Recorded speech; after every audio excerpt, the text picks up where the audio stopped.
मेरा YouTube channel देखने वालों ਨੂੰ मेरा सलाम पहुँचे। ਅੱਜ ਫੇਰ ਕੁਛ ਮੁਹਾਵਰੇ ਲੈ ਕੇ ਤੁਹਾਡੀ ਖਿਦਮਤ ਵਿੱਚ ਹਾਜ਼ਰ ਹੋਈ ਹਾਂ। ਅੱਜ ਦਾ ਪਹਿਲਾ ਮੁਹਾਵਰਾ ਹੈ, ਇੱਕ ਚੁੱਪ ਤੇ 100 ਸੁੱਕ।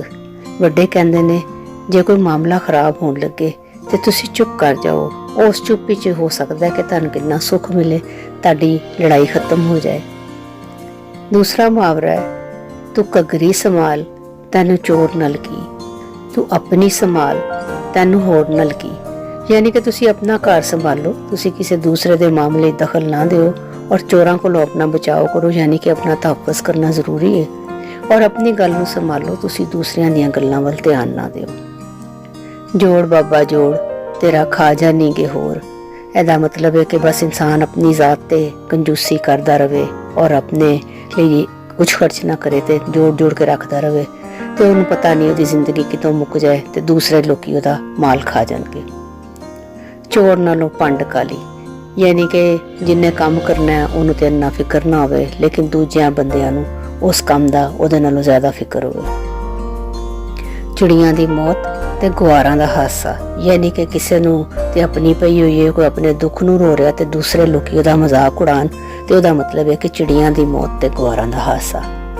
चोरां नूं मोर ते मोरां नूं होर, यानी कि एक बंदा किसी नूं लुटदा ते उहनूं दूजे बंदे लुट जाते हैं, तो उसका मतलब है कि चोरां नूं होर ते मोरां नूं होर। चोर नाल दा माल चोरां दा माल ते डांगां दे गज, यानी कि चोरां दा माल जिहड़ा माल कोई चोरी दा होवे या जिहदा कोई वाली वारस ना होवे ते लोकी उहदे डांगां दे गज बना लैंदे ने, उस माल दा कोई अता पता ही नहीं हुंदा।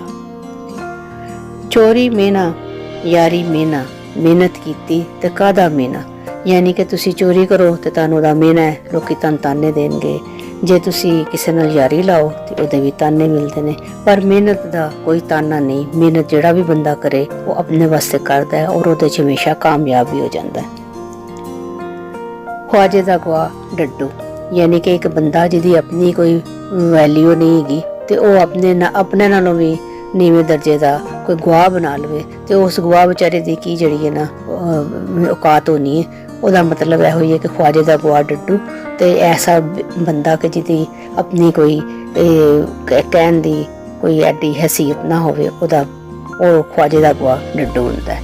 तो अपना बहुत ख्याल रखना। फिर एक नवी वीडियो लैके तुहाडी खिदमत विच हाज़र होवांगी। अल्लाह राखा।